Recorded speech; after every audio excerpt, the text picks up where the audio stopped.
Glorias sean dadas a Dios, nuestro buen Dios, porque Él hasta aquí ha sido fiel y nos ha ayudado grandemente. Yo veo su mano paso a paso a través de muchas cosas en el dolor, sobre todo el sufrimiento, cómo Dios va obrando, cómo Dios va trayendo orden, cómo Dios en su misericordia va guardando la mente, el pensamiento, el corazón, las intenciones. Y en el día de hoy vamos a continuar con el tema de sufriendo con propósito. Y les voy a pedir que por favor abran sus Biblias ahí en la segunda carta que Pablo escribe a los Corintios, capítulo 4. Segunda a los Corintios, capítulo 4, para que veamos los versículos del 7 al 12 y luego del 16 al 18. Vamos a leer dos porciones de segunda a los Corintios, capítulo 4. Después de eso vamos a orar y pedir especial ayuda a nuestro buen Dios. Segunda a los Corintios, capítulo 4, versículos del 7 al 12 y luego del 16 al 18. Y como saben, estaré leyendo la versión de Reina Valera 2015. Dice aquí la palabra de Dios: con todo, tenemos este tesoro en vasos de barro, para que la excelencia del poder sea de Dios y no de nosotros. Estamos atribulados en todo, pero no angustiados, perplejos, pero no desesperados, perseguidos, pero no desamparados, abatidos, pero no destruidos. Siempre llevamos en el cuerpo la muerte de Jesús por todas partes, para que también en nuestro cuerpo se manifieste la vida de Jesús. Porque nosotros que vivimos, siempre estamos expuestos a muerte por causa de Jesús, para que también la vida de Jesús se manifieste en nuestra carne mortal. De manera que en nosotros actúa la muerte, pero en ustedes actúa la vida. Por tanto, no desmayamos. Más bien, estoy ya en el versículo 16, más bien, aunque se va desgastando nuestro hombre exterior, el interior, sin embargo, se va renovando de día en día. Porque nuestra momentánea y leve tribulación produce para nosotros un eterno peso de gloria más que incomparable. No fijando nosotros la vista en las cosas que se ven, sino en las que no se ven. Porque las cosas que se ven son temporales, mientras que las que no se ven son eternas. Vamos a orar un momento. Padre nuestro, ayúdanos. Ven, oh Dios, y guíanos por tu espíritu para poder entender. Predica, Señor, y aquí los hermanos en la iglesia. Nos encomendamos a ti, a tu bendita gracia, y te suplicamos que vengas y nos bendigas. En el nombre de Jesucristo. Amén. Es interesante que en un momento, en esta porción, el apóstol Pablo habla de su aflicción, de su sufrimiento, y lo llama, oiga usted, momentánea y leve tribulación.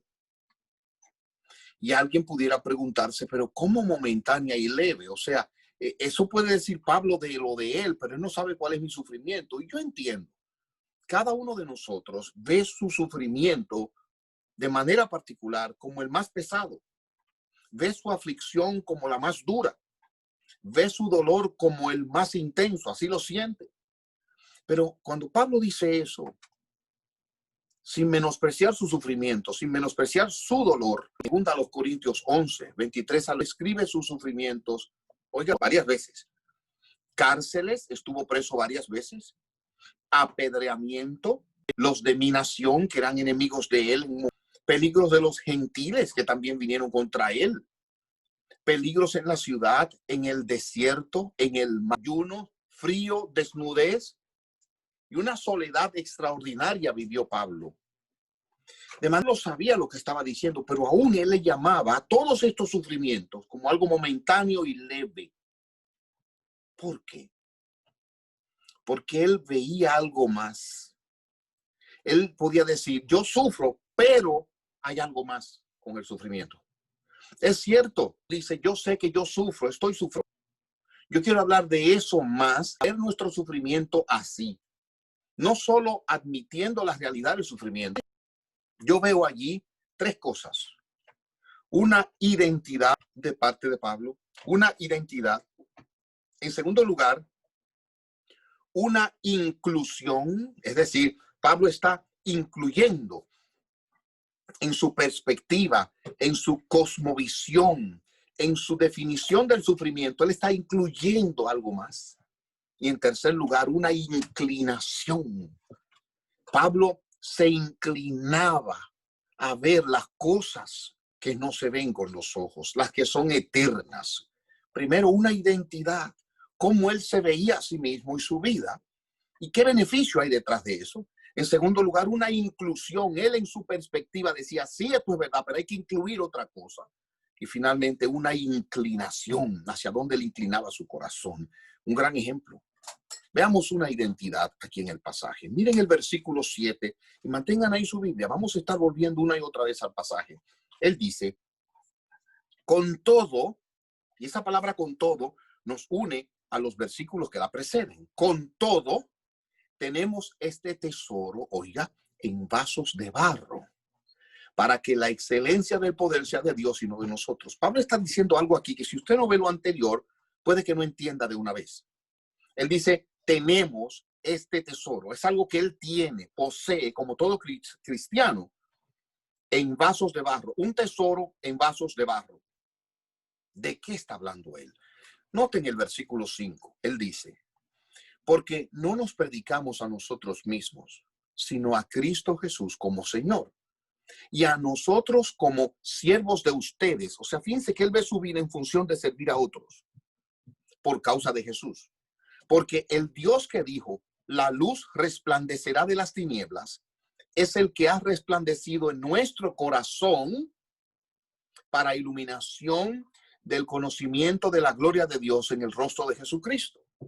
Si ustedes se dan cuenta, Pablo está diciendo, nosotros, yo lo que soy es un vaso de barro. Qué buena definición. Porque en el Génesis, cuando Dios crea al hombre, le dice, polvo eres y al polvo volverás. De manera que nosotros venimos del barro, del polvo. Y por eso, a final de cuentas, eso es lo que vamos a hacer. Si Cristo no viene antes y morimos, nos volvemos ceniza. Volvemos al polvo de donde fuimos creados. Y Pablo dice, eso es lo que todavía seguimos siendo. Y él no está aquí denigrando, rebajando la dignidad humana. No, no, no, no, no. Pablo aquí no está refiriéndose a que nosotros no somos nada como seres humanos sin dignidad o sin valor. Pablo lo que está es poniéndose en comparación con lo que tiene dentro. La gloria de Dios. De eso le está hablando. Noten cómo él lo dice. Nosotros aquí, el Dios que ha dicho que resplandezca la luz de las tinieblas, ese es el que ha puesto en nosotros su gloria, su presencia, y eso es como una luz. Y Pablo dice, en comparación con lo que tenemos dentro, nosotros somos un vaso de barro. Esa es la razón por la que él se llama un vaso de barro, y así incluye a los demás cristianos. Escuche cómo lo pone un siervo de Dios. Los contenedores de barro eran comunes en cada hogar del mundo antiguo. No eran muy duraderos comparados con el metal y eran inútiles si se rompían. El vidrio podría ser derretido de nuevo. Así que eran baratos, eran comprados con poco precio los vasos de barro y poseían un valor intrínseco muy pequeño. Pero Dios escogió precisamente en personas de poco valor, en vasos de barro, depositar su gloria. Y Pablo dice, para que la excelencia no sea nuestra, sino de lo que hay allí adentro. Ustedes recuerdan la historia de Gedeón. Ellos rompieron las vasijas y ahí salió la luz y luego tuvieron una victoria. Pues Dios obra así. Nuestra identidad es esa. Y nosotros debemos entender y vernos así para poder poner a Dios en su lugar y saber que todo lo bueno que hay en nosotros viene de Dios. Saber que el cuerpo nuestro, sin el aliento que da Dios, no es más que un cadáver. Nosotros somos un vaso de barro, pero no porque no tenemos valor, sino por algo que hay en nosotros, que es la gloria de Dios. Y cuando comparamos ese don de Dios a nosotros, la presencia de Dios allí, el poder de Dios, entonces eso es lo que somos finalmente, un vaso de barro. Ahora, a la luz de esto, nosotros no podemos menos que darle gracias a Dios de que nos haya escogido para que en nosotros se manifieste su poder. Y eso es lo que yo quiero que usted tenga en mente. En nosotros, si hemos creído en Jesucristo, se manifiesta el poder de Dios de manera que no solamente lo disfrutamos, sino que otros lo ven. Vuelvo a citar aquí a Joni Eareckson Tada. Ella dice, jáctate de tu identidad en Jesús y lleva a alguien más al Calvario como Él lo haría. Da tu vida por los demás como lo hizo Él. Aprecia la palabra de Dios como Él lo hace. Lleva tu cruz todos los días de la manera que Él lo haría. Ora como Él lo hace. Adora al Padre como Él lo hace. Sobre todo, pídele al Espíritu que exponga sus pecados, tus pecados que lo mataron. Él perdió su vida para que tú pudieras encontrar la tuya. Así que comienza cada día pidiéndole a Dios que se muestre, oiga bien, que Él te muestre a ti el tú, o sea, quien tú eres, según su diseño para ti. He aquí entonces que nuestra identidad debe ser vista así. ¿Qué es lo que somos? Somos un vaso de barro, donde Dios ha depositado su espíritu, su presencia, y a través de los cuales Él manifiesta su poder. Ahora es interesante, para mí muy interesante, que a veces, a diferencia del vaso de barro literal, la vida de nosotros tiene grietas por el sufrimiento. Y esas grietas son medios, brechas por donde sale la manifestación de ese poder de Dios en nosotros. Es como que usted ve esas lámparas que intencionalmente ponen un bombillo dentro, son de barro, yo las he visto, y tienen allí un cuadrito por donde sale la luz. La idea es esa, pero en el caso nuestro no es otra cosa sino las grietas como cicatrices que deja el sufrimiento, y a través de ellas el mundo, los demás, ven el poder de Dios obrando en nuestra vida. Ellos pueden ver la gracia de Dios alcanzándonos. Ellos pueden ver cómo Dios está obrando y sosteniéndonos, consolándonos y fortaleciéndonos en medio de ese sufrimiento. Oiga bien cómo lo ha puesto otra persona. Por la gracia de Dios, tu sufrimiento es un ministerio. Lo repito, por la gracia de Dios, tu sufrimiento es un ministerio. La luz del evangelio que fluye a través de las grietas de tu aflicción en la cabeza y el corazón de los que lo miran. La gente está mirando como si nuestra vida fuera a quebrantarse completamente y ven la grieta y por ahí sale la manifestación de la gracia, del poder, de la bondad de Dios. Sigo citando. La forma en que sufres lo dice todo. Que hable en voz alta del evangelio, incluso cuando duele, y del Dios que nos dio esperanza a través del sufrimiento. Eso para mí es maravilloso. He ahí la identidad que Pablo nos presenta. ¿Qué es lo que somos? Un vaso de barro. Que cuando el sufrimiento abrió una grieta, nosotros mismos y los demás ven el poder de Dios saliendo por ahí. Ven el poder de la gracia de Dios. Ven cómo Dios sostiene. Y eso es lo que Pablo hace ahora. A continuación, con eso en la mente, él no solo presenta aquí una identidad, sino ahora miren, una inclusión. Pablo no dice, el sufrimiento no es real, no puede ser. No, es real. Pero no está solo. Es real, o sea, yo tengo dolor. Yo tengo aquí un abatimiento, una tribulación. Yo estoy perplejo y confundido porque no entiendo lo que Dios está haciendo. Yo estoy siendo perseguido, yo estoy abatido, pero eso no es lo único. Y es aquí un ejercicio al cual todos nosotros debemos dedicarnos. Si tenemos a Cristo, si hemos conocido la gracia de Dios, escúcheme bien, mi hermano y mi hermana, no solo tenemos aflicción, sino también tenemos el poder de la gracia de Dios obrando en esa aflicción. Y tenemos que poner las dos cosas ahí. No solo morimos, sino que morimos en Cristo, en los brazos de Dios, para ir a su bendita presencia. No solo estamos tristes, sino que estamos tristes, pero estamos siendo consolados por Dios. No solo estamos débiles, sino también que somos fortalecidos por el poder de Dios. Escuchemos a Pablo. Mire ese balance, cómo incluye estas cosas. Estamos atribulados en todo, pero no angustiados. Perplejos, pero no desesperados. Por eso llamamos al tema de hoy sufriendo, pero, por ese pero que cambia la cosa. Perseguidos, pero no desamparados. Abatidos, pero no destruidos.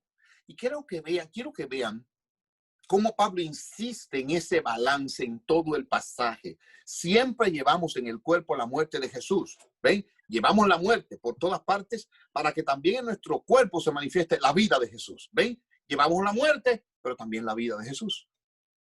Porque nosotros que vivimos, estoy en el versículo 11, siempre estamos expuestos a muerte por causa de Jesús, para que también la vida de Jesús se manifieste en nuestra carne mortal. De manera, versículo 12, que en nosotros actúa la muerte, pero en ustedes la vida. Versículo 16, ahora miren, por tanto no desmayamos, más bien, aunque se va desgastando nuestro hombre exterior, el interior, sin embargo, se va renovando de día en día. ¿Ven el balance? Se desgasta el hombre exterior, pero el interior se va renovando. Porque nuestra momentánea y leve tribulación, ahora mire, produce para nosotros un eterno peso de gloria más que incomparable. Sí, yo tengo tribulación, pero él dice es momentánea y leve comparada con la eternidad y lo que hay allá. No fijando nosotros la vista en las cosas que se ven, sino en las que no se ven. Porque las que se ven son temporales, mientras que las que no se ven son eternas. Es decir, que Pablo aquí incluye ante la realidad del sufrimiento, la realidad de aquellas cosas que no se ven, que son eternas y que nos pertenecen en Cristo, que son verdad, igual que el sufrimiento. Vamos a ver estas primeras contrastes que él pone allí. La primera experiencia que él dice es esta. Miren, pero en sentido general, déjeme decir algo más antes de entrar en el detalle. Hay una debilidad humana y una fuerza divina en cada uno. Míralo usted. Y además de esto, él habla de que en todo sentido, en otro tiempo, él va a ser afligido. Y quiero decirles, hermanos, que esto no es una debilidad, un juicio de Dios, un castigo, porque a veces nosotros llegamos a pensar, ¿por qué me está pasando esto? ¿Realmente es esto Dios castigándome? Y miren cómo lo pone un siervo de Dios. Lejos de ser una anomalía o una prueba de la ilegitimidad de su pretensión de apostolado, como algunos de sus oponentes corintios parecían creer, sus aflicciones y dificultades eran la insignia de su apostolicidad, evidencia de que el poder de Dios reposó sobre él. Murray Harris. En otras palabras, estas cosas no muestran otra cosa sino Dios obrando para él manifestar su gloria a través de la grieta que pueda haber en ese vaso de barro. Veamos ahora esas cuatro experiencias que él contrasta aquí. Una debilidad humana y un poder de la gracia de Dios. Primero, atribulado en todo, pero no angustiado. Otra versión dice, afligido, pero no quebrantado. Y eso me recuerda cómo el Señor, al pábilo que humea y la caña quebrada no la va a terminar de partir. A veces la vida de nosotros parece que ya acabamos y la gente dice, no, este es el final. No, pero deje que Dios termine. La última palabra la tiene Dios. Es interesante que él admite afligido, y es un término amplio que abarca todo tipo de opresión física, espiritual, psicológica. Pero a la misma vez él dice, pero no aplastado.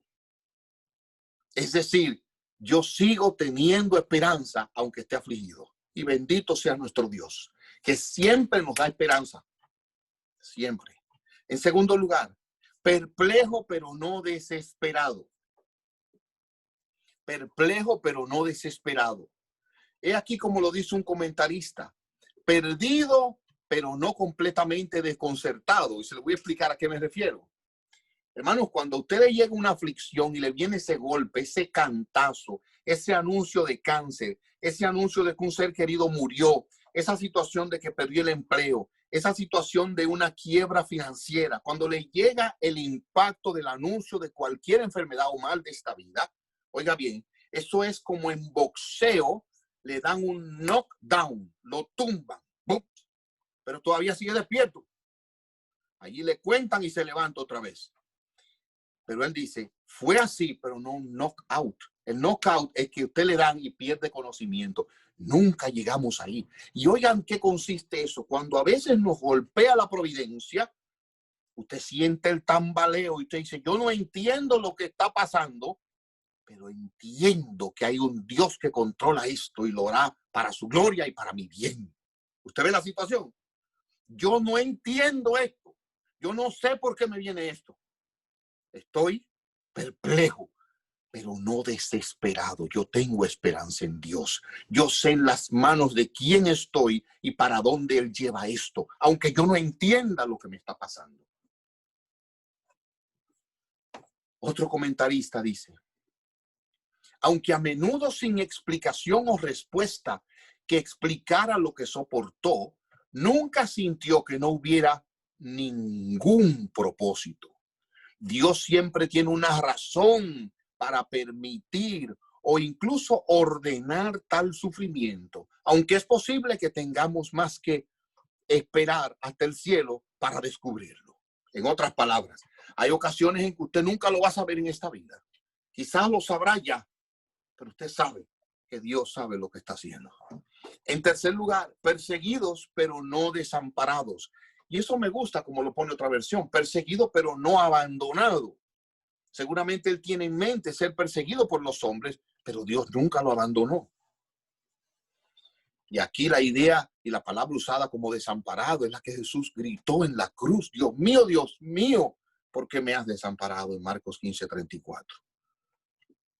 En último lugar, fue abatido, pero no destruido. Qué interesante. Herido, pero no destruido. Derribado, pero no eliminado.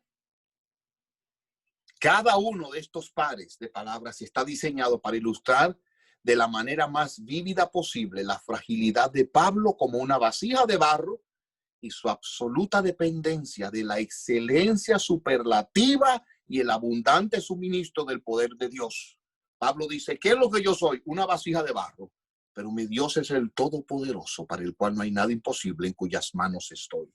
Y él tenía ese balance, admitía su identidad, quién era él, pero también incluía siempre el poder, la gracia, las promesas de Dios ahí al lado, y no separaba esa mutual. Eso para mí es maravilloso y digno de plena imitación. En tercer y último lugar, aquí vemos una inclinación. Pablo tenía una inclinación y los versículos del 16 al 18 nos la presentan. Él tenía una inclinación a poner más los ojos en las cosas invisibles, las cosas de arriba, porque nuestra momentánea y leve tribulación produce para nosotros un eterno peso de gloria más que incomparable, no fijando nosotros la vista en las cosas que se ven, sino en las que no se ven. Porque las que se ven son temporales, mientras que las que no se ven son eternas. Mire cómo lo dice Pablo mismo en Colosenses 1:3, del 1 al 3. Siendo pues que ustedes han resucitado con Cristo, busquen las cosas de arriba, donde Cristo está sentado a la diestra de Dios. Ocupen la mente en las cosas de arriba, no en las de la tierra. Oigan ahora, porque han muerto y su vida está escondida con Cristo en Dios. En otras palabras, nosotros tenemos que aprender a desarrollar esa inclinación, esa tendencia a poner más la mira en las cosas de allá que en las de aquí. Cuando miramos esas cosas, la aflicción presente se ve como leve. Es como una cirugía. Una persona dice, bueno, mira, yo tengo que pasar por este dolor de esa cirugía ahora, pero me voy a evitar ese dolor y la molestia que se me va a sanar ahora por el resto de mi vida. O sea, esto es leve comparado con lo que va a recibir. Bueno, pues lo mismo se aplica a todas las aflicciones de esta vida. Pablo no está diciendo que todas las tribulaciones inmediatamente producen ese peso de gloria, esa expectativa. No, hay ocasiones en que las aflicciones nos derriban, como él dice, pero no nos destruyen cuando nosotros levantamos los ojos y miramos la esperanza que tenemos. Esas aflicciones nos hacen a veces amargados, nos hacen miserables y nos hace centrarnos en nosotros y fijarnos nada más en esto. Pero Dios usa medios, personas, su palabra, su espíritu, para que nos desprendamos de aquí y miremos allá. Que Dios nos ayude a tener esos ojos. Y hay ocasiones en que quizá usted puede confesarle a alguien, mira, lo único que veo es que estoy rodeado de enemigos, de aflicciones que me abaten. Y como hizo Eliseo con el siervo, le pidió a Dios y Dios le abrió los ojos. Y él vio que eran más los que estaban con él que los que estaban contra él. Dios nos ayude. He aquí nuestra identidad, somos vasos de barro, en donde Dios ha depositado su poder, su gloria. Además de eso, he aquí una inclusión, siempre un balance. He aquí sí es verdad, sufro, pero también mira la promesa de Dios. Dios está conmigo, no me desamparará. Él usará esto para su gloria y para mi bien. Hay esperanza. Y finalmente, aquí hay una inclinación a poner la mira en las cosas de arriba. Vamos a unas palabras de aplicación, específicamente 2 palabras de aplicación. La primera es esta. Aprendamos del apóstol Pablo a incluir al lado de nuestros sufrimientos a Dios, su gracia y sus promesas.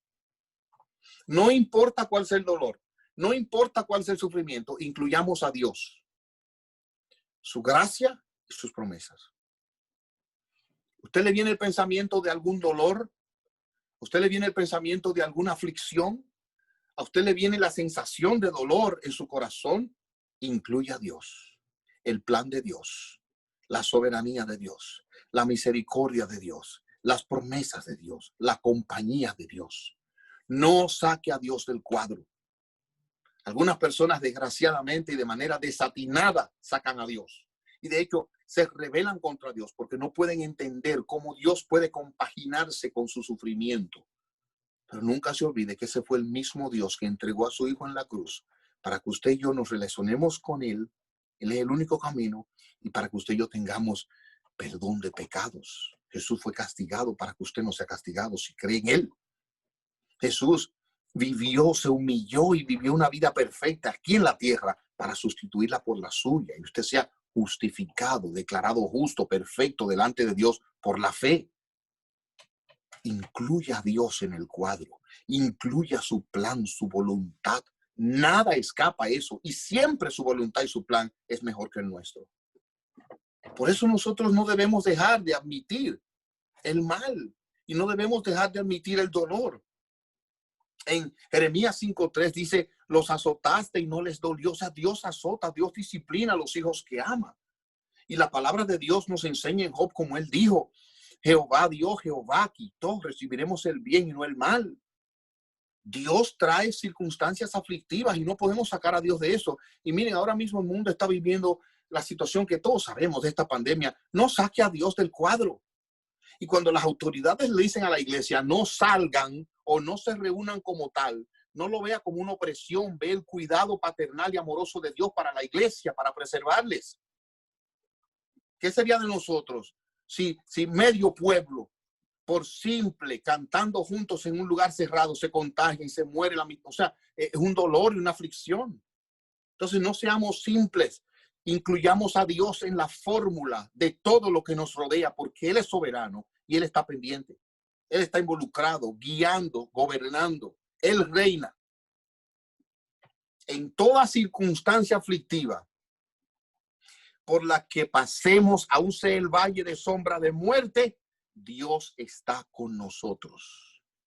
Hay misericordias que nos rodean. Dice que la misericordia de Dios rodea a los suyos. Salmo 32.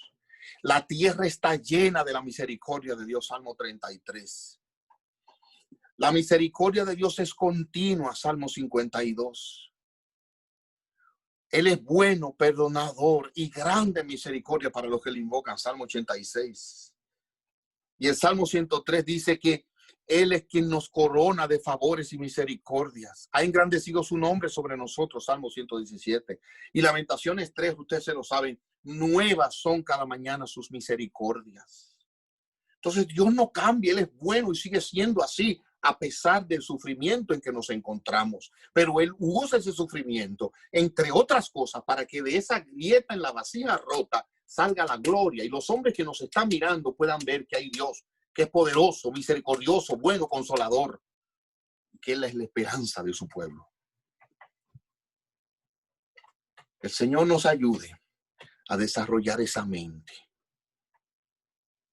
Un puritano llamado Richard Baxter hace una invitación y él dice: si tú tienes poder sobre tus pensamientos, fuérzalos a pensar en alguna de estas 4 cosas. 1, la infinita bondad de Dios. Repítalo ahí. Dios es bueno infinitamente. Nosotros los padres a veces llegamos a un límite, o porque no tenemos cómo ayudar, porque no sabemos, porque no queremos, lo que sea. Pero la bondad de Dios es infinita. La bondad de mi Padre Celestial es infinita. 2, dice Baxter, piensa en esto, en el inmensurable amor de Cristo. Aquí no solo pasamos de la bondad infinita de nuestro Padre Celestial, sino el amor inmensurable de nuestro Salvador y Redentor. ¿Cómo nos ama Jesús? ¿Cuánto nos ama Jesús? Medita en eso. 3, piensa en el libre pacto y la oferta de la gracia que da perdón y vida. Dios ha hecho un pacto de gracia para perdonar y darnos vida. Usted se puede imaginar eso. Mire, yo le voy a decir una cosa. Yo amo al Señor Jesucristo. Pero uno de los momentos en que ese amor rebosa en mi corazón, oiga bien, es cuando yo lo he traicionado con mi pecado. Y sé que si lo confieso y me aparto, Él me recibe en sus brazos. Me vuelve a perdonar y me sigue usando para su gloria. Eso para mí es maravilloso. Eso no tiene precio. O sea, porque cuando yo me porto bien y Él me ama, yo digo, bueno, eso es lo natural. Y así debe de ser. Pero es cuando he actuado mal y vengo y Él me recibe. Hay personas que no entienden ese amor. Y hay personas que viven como si Dios fuera como ellos. No pienses así nunca. Dios es amor. Y Dios perdona, recibe, restaura. ¿Cuántas? 1000 veces que sea necesario para la abundancia. Mire, por la abundancia de la gracia y para la gloria de su nombre. En cuarto lugar, en la gloria y el gozo inconcebible de los bienaventurados, que los bienaventurados tienen con Cristo. Mediten eso. La gloria y el gozo inconcebible que los bienaventurados tienen con Cristo. No tiene límite. Así que Dios nos ayude a poner nuestra mente y corazón en esa inclusión pensando en la bondad de Dios, en el amor de Cristo, en el pacto de gracia, de perdón, en la gloria y gozo que tenemos con Cristo. Pero quiero tener otra palabrita de aplicación. Y esta es: dedica tu corazón a hablarte a ti mismo con la palabra de Dios. Ustedes saben que nosotros invertimos mucho tiempo hablándonos a nosotros mismos. Y a veces usted dice, ay, pobre de mí, ¿por qué a mí? Y yo sí he sufrido. Wow, mira, está bien, eso va a pasar. Pero acuérdate de la inclusión. Incluye hablarte y ministrarte con la palabra de Dios. Háblate a ti mismo así. Repítete la palabra de Dios. Predícate a ti como tú le predicarías a otro. Yo sé que no es fácil, pero así debe de ser. Escuche el salmista en el Salmo 42, versículo 3. Mis lágrimas han sido mi alimento día y noche.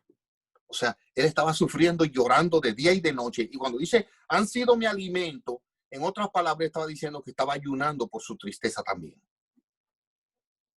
Mis lágrimas han sido mi alimento día y noche. Mientras me dicen todos los días, ¿dónde está tu Dios? Claro, Es como la mujer de Lutero. Cuenta la historia que un día él llegó a la casa y le encontró vestida de luto. Y él dijo, ¿quién se murió? Y ella le dijo, oh, tu Dios se murió, parece, porque tú estás con una tristeza y una depresión de días que parece que tu Dios se murió. Impresionante. Sí, porque si vivimos en ese estado depresivo sin levantarnos, la pregunta es, ¿dónde está tu Dios? Debemos apropiarnos y predicarnos eso. Oiga el salmista en el versículo 4. Recuerdo estas cosas y derramo mi alma dentro de mí. Cuando pasaba con la muchedumbre guiándolos hasta la casa de Dios con voz de alegría y de acción de gracias de la multitud en fiesta. Ahora mire el versículo 5. ¿Por qué te abates, oh alma mía, y te turbas dentro de mí? Espera en Dios, porque aún he de alabar. Él es la salvación de mi ser. En otras palabras, él se habló y le dijo, ven acá, alma mía, ¿por qué te abates? ¿Por qué te turbas dentro de ti? Y yo no quiero dar una impresión equivocada. Yo sé que la aflicción es real y el dolor es real. Esta mañana yo aquí sentado, en un momento lloraba mucho porque recordaba a mi papá que los domingos se me acercaba. Él se levantaba bien temprano, se bañaba, se cambiaba con su corbata y todo. Y a veces venía aquí, se me acercaba ahí, me hacía señas que ya estaba listo. Y eso vino a mi mente tan claro, verlo ahí parado. No pude contener mis lágrimas. O sea, yo sé que se llora y se sufre. Yo sé que las aflicciones nos asaltan y cuando menos lo esperas, tú estás pensando en eso. Pero como iba a predicar de esto, Dios me ayudó para poner esto en perspectiva y decir, pero ya Él está en la presencia de Dios.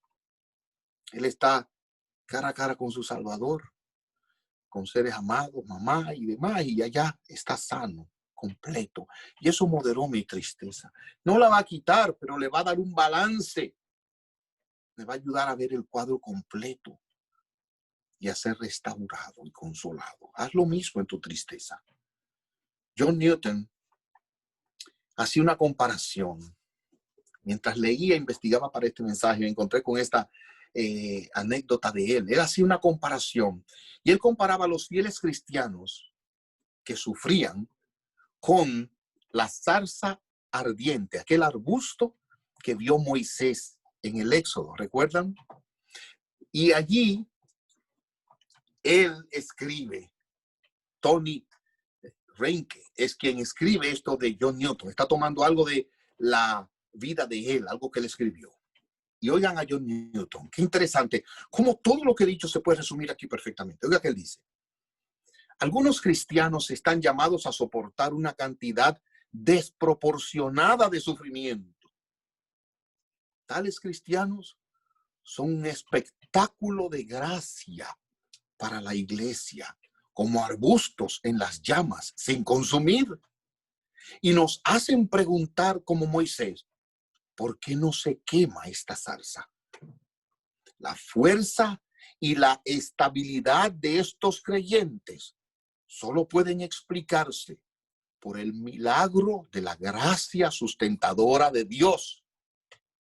El Dios que sostiene a los cristianos en el dolor incesante es el mismo Dios con la misma gracia que me sostiene en mis pequeños sufrimientos. Nos maravillamos de la gracia perseverante de Dios y crecemos en nuestra confianza en Él mientras gobierna nuestras vidas. Eso es maravilloso. Moisés decía, pero ¿por qué no se quema el arbusto? Dios lo mantenía ahí. Y la gente te ve sufriendo y dirá, pero ¿por qué no se quebranta? ¿Por qué no se acaba de partir esa vasija? ¿Por qué no se quema? Dios preservándonos. Que el Señor nos ayude a incluirlo a Él. Y que podamos decir siempre, sí estoy sufriendo, pero Dios está conmigo. Tengo dolor, pero la fortaleza de Dios y el alivio viene de Dios. Veo la muerte cerca, pero yo sé que hay esperanza de vida eterna. No veo ciertas oraciones respondidas en la vida de mis hijos, en la vida de la familia, pero yo confío en el Espíritu de Dios que me guió a orar así. No importa cuál sea la aflicción, podemos ponerle un pero al final y confiar en nuestro Dios. Vamos a orar. Padre nuestro, te damos gracias porque sufrimos, pero hay algo más. Hay algo más de ti, de tu gracia, de tu poder, de tu bondad, de tu misericordia. Hay algo más. Señor, ayúdanos a poner eso ahí siempre. A tener ese balance, recordando que somos vasijas de barro. Y lo que hay en nosotros es solamente el poder tuyo, orando. Ayúdanos a tener eso en la mente, en el corazón. Ayúdanos a poder usar esto para la gloria tuya, inclinarnos siempre a mirar las cosas que no se ven. Oh Dios, te rogamos tu presencia y que bendigas a aquellos que oyen con consolación, con salvación, con perseverancia y esperanza en Cristo, el único mediador y salvador. Por Él te suplicamos ahora estas cosas y te damos gracias por este tiempo. Amén. Amén.